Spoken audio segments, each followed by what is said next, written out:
मैं तो समझती हूँ कि इससे बढ़कर मेरे लिए कठोर वाक्य कोई हो ही नहीं सकता। इससे यह सिद्ध हो गया कि अवसर आने पर आप बड़े कठोर शब्द भी बोल देते हैं।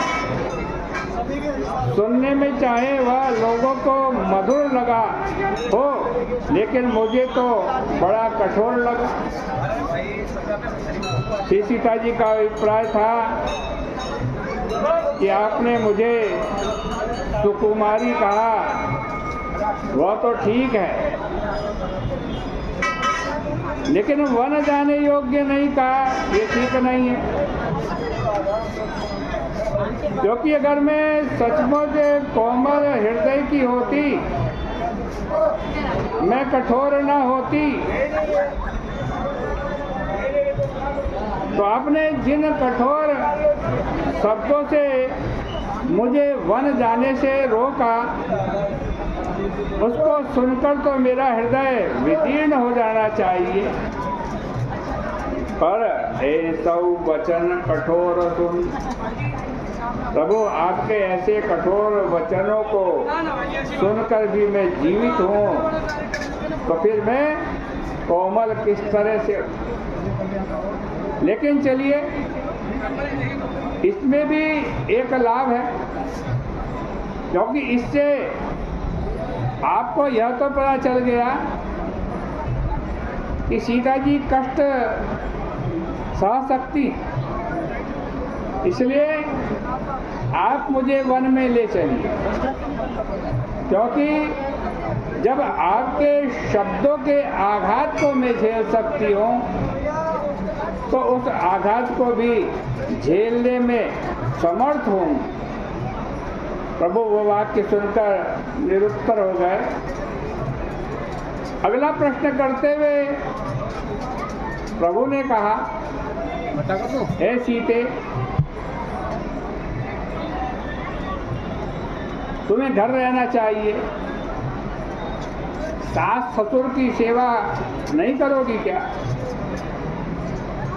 क्योंकि एहिते अधिक धर्म नहीं दूजा, एहिते अधिक धर्म नहीं दूजा, सादर शांत ससुर पद पूजा। सास ससुर की सेवा से बढ़कर धर्म भला क्या हो?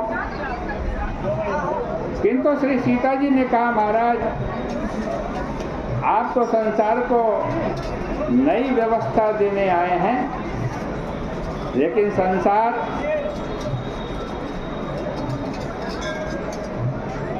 पुरानी व्यवस्था में चल रहा। अरे सास ससुर की व्याख्या क्या केवल इतनी सी ही रह गई? प्रभु, मैं तो वन में सास ससुर की सेवा के लिए ही चलना चाहता हूँ। भगवान राघवेंद्र ने जानना चाहा कि वन में कौन से सास ससुर की सेवा करोगी?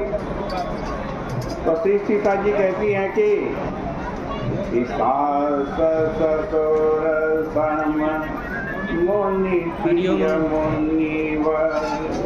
महाराज, वन में जो मुनि मिलेंगे, मुनियों की पत्नी मिलेगी, जो तपस्वी मिलेंगे, वही मेरे ससुर और सास के समान है। और इस प्रकार से तो मुझे व्यापक रूप से सास ससुर की सेवा का सौभाग्य मिले। वन में परिवार के रूप में प्रिय परिवार उरंग विहंगा, वहाँ पक्षियों का और मृगों का जो परिवार मिलेगा, क्या आप उस परिवार से मुझे वंचित करना चाहते हैं? अब प्रभु के समक्ष कोई उपाय नहीं रहा। प्रभु ने वन चलने की स्वीकृति दे दी।